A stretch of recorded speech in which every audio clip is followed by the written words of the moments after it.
सर्व महामानवांना विनम्र अभिवादन।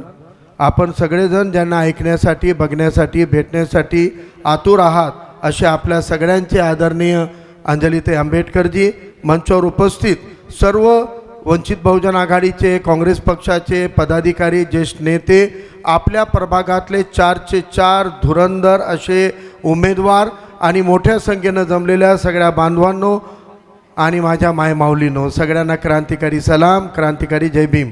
प्रभाग क्रमांक 2 हा वंचित बहुजन आघाडीचं खूप आशेचं स्थान असलेला प्रभाग आहे। या प्रभागामध्ये आत्ताच आपले सम्यकचे राज्य प्रवक्ते कैलास वाघमारे बोलले, ते इथं बाजूला गल्लीमध्ये राहतात। प्रभाग 2चे ते रहिवासी आहेत, मतदार आहे आणि मी स्वतः प्रभाग क्रमांक 2चा मतदारही आहे आणि रहिवासी पण आहे। मी निवडणूक दक्षिणला लढवली पण माझा घर प्रभाग क्रमांक 2 मध्ये येतो। आता आपल्या या पॅनलमध्ये जे 4 उमेदवार आहेत, हे 4 उमेदवाराचं समीकरण इतकं सुंदर आहे। आता महेश भाऊ बोलले, महेश देशमुख यांनी सांगितल्या पद्धतीनं तरोडा हा गाव खरोखर एक आदर्श घेण्यासारखा आहे। तरोडा गावामधल्या जे देशमुख मंडळी आहे यांनी तरोडा वसवताना आणि विस्तारताना जे जमिनी विकल्या, जे लेआउट टाकले, जे प्लॉटिंग केलेली आहे, ती कोणत्या एका धर्माला, जातीला न विकणे या पद्धतीचा कोणताही गुन्हा न करता छत्रपती शिवाजी महाराजांनी ज्या पद्धतीनं स्वराज्य स्थापन करताना 18 पगड जाती, आलुतेदार, बलुतेदार आणि मुसलमानांना सोबत घेऊन स्वराज्य स्थापन केलं होतं, त्या सिद्धांतावर आपला तरोडा हा विस्तारित झालेला आहे। यामध्ये सगळ्या धर्म जातीचे लोक आहेत आणि सगळ्यांसाठी वसाहत देण्याचं काम तरोड्यानं केलेलं आहे। पण जेव्हा नांदेड महानगरपालिकेचं विस्तारीकरण सुरू होतं तेव्हा तरोडा गावच्या लोकांचं म्हणणं होतं, बा आम्हाला ग्रामपंचायत असू द्या, आमची ग्रामपंचायत बरी आहे, आम्हाला महानगरपालिकेमध्ये यायचं नाही आहे। पण तरोड्यामध्ये पाण्याचा प्रश्न गंभीर होता, रस्त्याचा प्रश्न गंभीर होता, कचरा उचलण्याचा प्रश्न गंभीर होता, ड्रेनेजचा प्रश्न गंभीर होता, बाजार नव्हते आपल्याकडं, तेव्हा एकही बाजार भरत नव्हता, मार्केट नव्हता।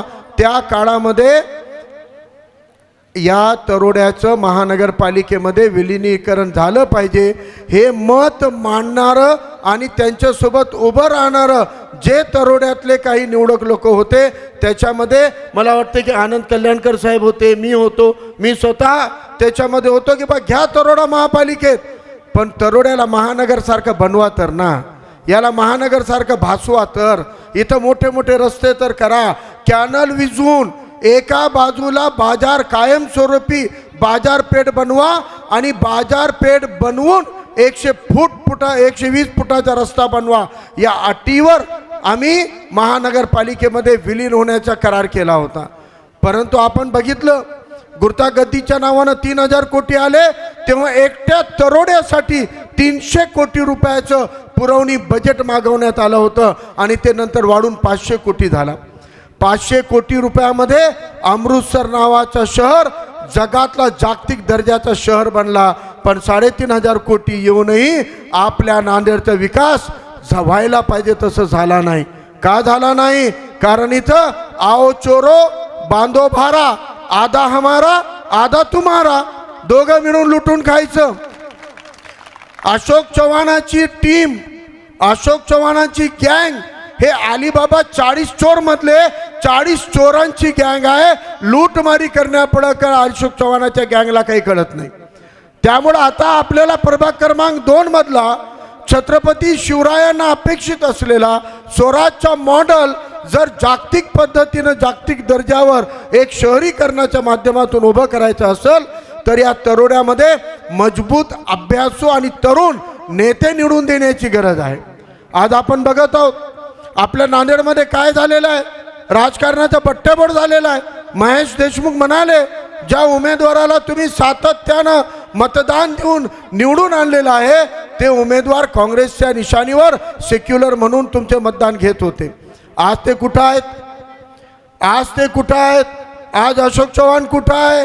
तर आज ज्यांना जातीवादी म्हणून भीती दाखवून आपलं मतदान घेत होतं ते अशोक चव्हाण आणि या 40 चोर आज त्या जातीवादी पक्षासोबत जाऊन बसलेले आहेत। मी जास्त वेळ न घेता एक गोष्ट सांगणार आहे। जेव्हा नांदेडमध्ये आंबेडकरवादी समाज, मुस्लिम समाज, ओबीसी समाज आदरणीय बाळासाहेबाला म्हणत होता की बाळासाहेब महापालिका निवडणुकीमध्ये कोणासोबत तरी आघाडी केली पाहिजे, कोणासोबत तरी तुम्ही युती करा, आघाडी करा. तुम्हाला सगळ्यांना वाटत होतं ना बाळासाहेब आंबेडकरांनी युती केली पाहिजे? वाटते की नाही वाटते? युती केली पाहिजे म्हणून वाटते की नाही वाटते?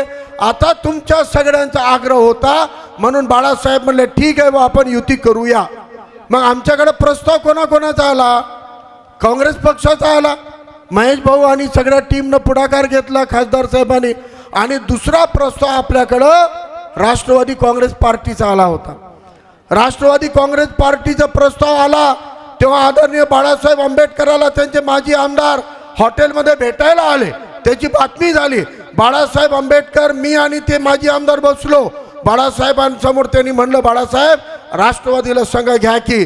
तेव्हा आदरणीय बाळासाहेब आंबेडकरांनी राष्ट्रवादीला सांगितलं ॲट्रॉसिटीच्या नावानं गरळ ओकणाऱ्या हेमंत पाटलाला, बोंढारमध्ये अक्षय भालेरावची हत्या करणाऱ्या आनंद बोंढारकरच्या मांडीला मांडी लावून आम्ही बसणार नाही.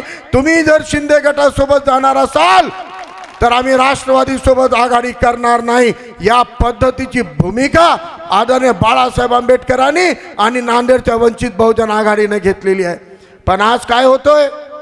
आज अशोक चव्हाण म्हणतो मी वेगळा आहे, RSS वाले सगळे BJP वाले तिकडं, आणि RSS BJPच्या चड्डीचा नाळा धरलेले राष्ट्रवादी आणि एकनाथ शिंदे गटाची शिवसेना सुद्धा चड्डीच्या माग माग वेगळं वेगळं म्हणून लढायलेत. आज आपण या हेमंत पाटलाच्या, आनंद बोंढारकरच्या, या एकनाथ शिंदेच्या शिवसेनेला मतदान देणार आहोत का? ज्याच्या सोबत आदरणीय बाळासाहेब आंबेडकरांनी मांडीला मांडी लावून आम्ही बसू शकत नाही, तिथं विश्वरत्न डॉक्टर बाबासाहेब आंबेडकरांनी दिलेली सर्वात शक्तिमान ताकद म्हणजे मतदानाचा अधिकार आम्ही तिथं टाकणार नाहीत. हे व्रत आपल्याला घ्यायचं आहे, हा निर्धार आपल्याला करायचा आहे. आपल्या तरोड्यामध्ये एका धर्मजातीचे लोक राहत नाहीत.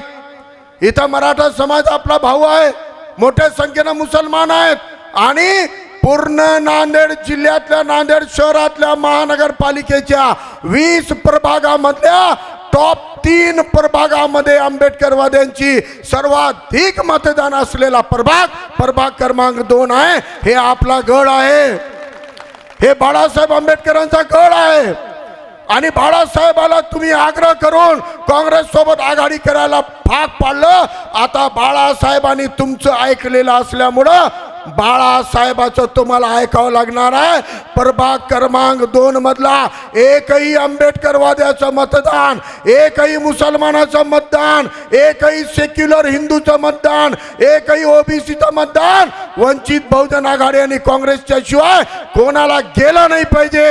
यासाठी आपल्याला छटायचं आहे, यासाठी आपल्याला मरायचं आहे. अरे एकट्या आंबेडकरवाद्याच्या मतदानावर हा पूर्ण पॅनल आपण लढून जिंकू शकतो. पण याच्या जोडीला या प्रभागातल्या मुसलमानांना आम्ही घरोघर जाऊन भेटून सांगायलो, अरे बाळासाहेब आंबेडकरांनी फारुख अहमद नावाच्या मुसलमानाला एक नाही 2दा उमेदवारी दिली आणि सगळ्या आंबेडकरवादी समाजानं इमाने बारे या मुसलमानाला मतदान दिलं. आता मुसलमानांनी आंबेडकरवादी, वंचित बहुजन आघाडी आणि काँग्रेसच्या उमेदवारांना एक गटा मतदान करून दाखवून द्यायचंय. एकटे आंबेडकरवादी नाही, त्यांच्या खांद्याला खांदा लावून नांदेड मधला मुसलमान आणि सेक्युलर हिंदू सुद्धा आपल्या नांदेड मध्ये या अशोक चव्हाण आणि RSS चड्डी यांना तडीपार करणार आहे. आणि बाबासाहेबांच्या संविधानाचं राज्य महानगरपालिकेमध्ये आम्ही फडकवणार आहोत, हे आपल्याला दाखवून द्यायचं आहे. 15 तारखेला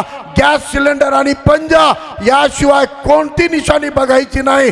एक गॅस सिलेंडर, 3 पंजा, 4 बटन दाबायचे आणि महापालिकेवर आपली पताका लावायची. एवढं तुम्हाला मी विनंती करतो. थांबतो. जय भीम, जय संविधान, अल्लाह हाफिज. आदाब कलेक्शन लाया है शानदार ऑफर्स। त्योहार को बनाए यादगार स्टाइल और बचत के साथ। जी हाँ, आदाब कलेक्शन में खुसूसी फेस्टिवल ऑफर्स, चाहे लेडीज फैशन हो, जेंट्स वियर या बच्चों का कलेक्शन, यहाँ हर किसी के लिए है कुछ खास और निराला।